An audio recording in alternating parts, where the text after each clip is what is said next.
ఈ కాంగ్రెస్ పార్టీలో వస్తారు, వాళ్ళు క్యాండిడేట్ అవుతారు. వాళ్ళది ఒక ఓటు బ్యాంకు 10,000 20,000 ఉంటుంది.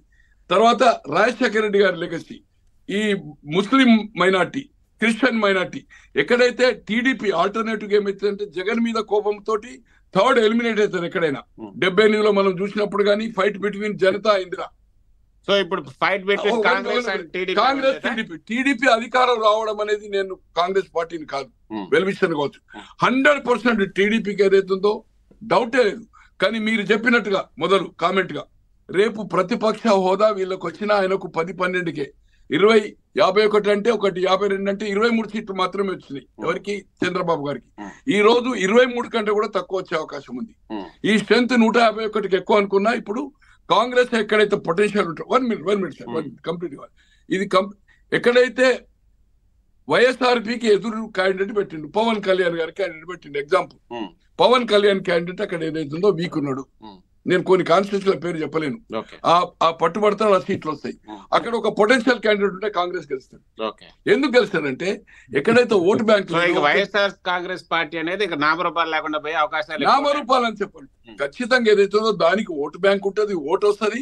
కానీ వాళ్ళకి ఏదైతుందో 20 సీట్ల 20, పోయినసారి 21 కదా ఈయనకు వచ్చినాయి, ఆ 23 కంటే తక్కువ వచ్చే అవకాశం ఉంటుంది.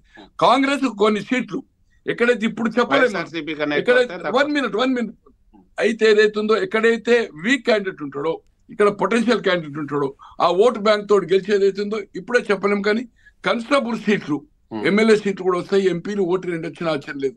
ఎక్కడైతే మైనస్ క్యాండిడేట్ ఉంటాడో ఆ కూటమికి మైనస్, బీజేపీ కూడా నాకున్న సమాచారము 2000 రాబోయే రోజుల్లో టీడీపీకి కాంగ్రెస్ కే ప్రధానంగా పోటీ ఉండే అవకాశం లేదు. పోటీ జగన్ తోటే ఉంటుంది ఈ ఎలక్షన్. కానీ తర్వాత కాలంలో ఏదైతుందో డిఫరెంట్ ఉంటుంది. ఇప్పుడు ఏదైతుందో ఇప్పుడే మనం రిజల్ట్ చెప్పలేము. ఎవరైతే 56 మంది టికెట్ ఉన్న అందరూ కాంగ్రెస్ లో వస్తారు. కొంత ఇంపాక్ట్ అయితే ఉంటుంది. ఇంపాక్ట్ గా సార్ మినిమం అంటే 16% కు డిపాజిట్ అనుకోండి. ఓవరాల్ 20% కాంగ్రెస్, 15 నుంచి 20% టచ్ అయినా ఆశ్చర్యపోవద్దు. ఖచ్చితంగా ఇంపాక్ట్ ఉంటది. జగన్ గారికి నష్టం అవుతుంది, తెలుగుదేశం కూటమికి లాభం జరుగుతుంది. ఎవరైతే నెగటివ్ ఓటు ఉందో ఆ నెగటివ్ ఓటు ఏదైతుందో క్యాచ్ ఎవరు చేస్తారు, వీళ్ళు చేస్తారు. యాంటీ కాదు, మైనార్టీ క్రిస్టియన్ ఓట్స్ ఏదైతుందో చేయడం వల్ల జగన్ ఏదైతుందో చాలా నష్టపోతాడు. అయితే రాజశేఖర అభిమానులు షర్మిలి కష్టం వల్ల, విజయమ్మ కష్టం వల్ల ఈ పార్టీ గెలిచింది, వాళ్ళని నిరాదరణ గురి చేసిండు. ఒకటేనండి, ఇక్కడ రాజశేఖర రెడ్డి కుటుంబం ఉండద్దని, కొందరిది బ్రదర్ స్ట్రోక్ ఉంటది, కొందరికి సన్ స్ట్రోక్ ఉంటది, ఈయనది వైఫ్ స్ట్రోక్ జగన్మోహన్ రెడ్డి గారికి.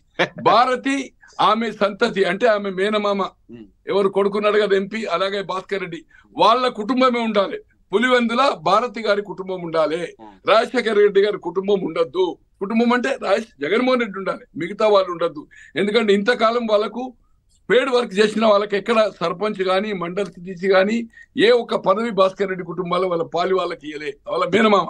కనుక ఆమె డామినేషన్ పులివెందులు ఉన్నది. ఈ రోజు విజయమ్మ గారు గాని తర్వాత షర్మిలమ్మను దూరం చేసింది ఓన్లీ భారతమ్మ. ఆమె పదవి కాంక్ష, ఆమె డామినేషన్ కోసము. ఇప్పుడు జగన్మోహన్ రెడ్డి గారు భారతి గారి వైఫ్ స్ట్రోక్ తోటి ఈ రోజు అధికారం కోల్పోతుండు. నెంబర్ 2 ఏదైతుందో, ఒకటి తల్లిని నిరాదరణ చేసిండు, చెల్లెను వాడుకొని వదిలిపెట్టిండు బికాస్ ఆఫ్ భారత్ కోసము.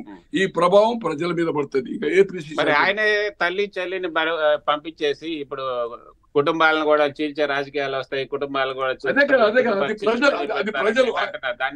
అది ప్రజలు ఓటు ద్వారా చేస్తారు. ఆమెనైతే నేను అనుకుంటున్నా, ఆమెకు ఇంట్రెస్ట్ ఏదైతుందో అయితే పార్టీలో పనిచేయాలా, పార్టీకి చేయాలని. ఏపీసీసీ ఆమెకు ఇంట్రెస్ట్ లేదు. కానీ హైకమాండ్, నాకుండే సమాచారం ఇప్పుడు మీరు విశ్లేషణ చెప్పినట్టు, ఆమెను డైరెక్ట్ గా ఏపీసీసీ తీసుకోమని కోరే అవకాశమే ఉంది. ఆమె ఏదైతుందో ఎక్కడ వేసినా నేను పోతా అన్నది. ఇప్పుడున్న సిచ్యువేషన్ లో ఆమె ఈ మధ్య కాలంలో మణిపూర్ ఇష్యూ మీద బాగా అదైంది. ఖచ్చితంగా నా నాన్న కోరిక కోసము రాహుల్ గాంధీ గారిని ప్రధాని చేయడానికి నేను ఈ పార్టీలో ఉండాలి, నేను చచ్చినంత కాలం ఇక ఇదే. నేను అనుకుంటున్న జీవితంలో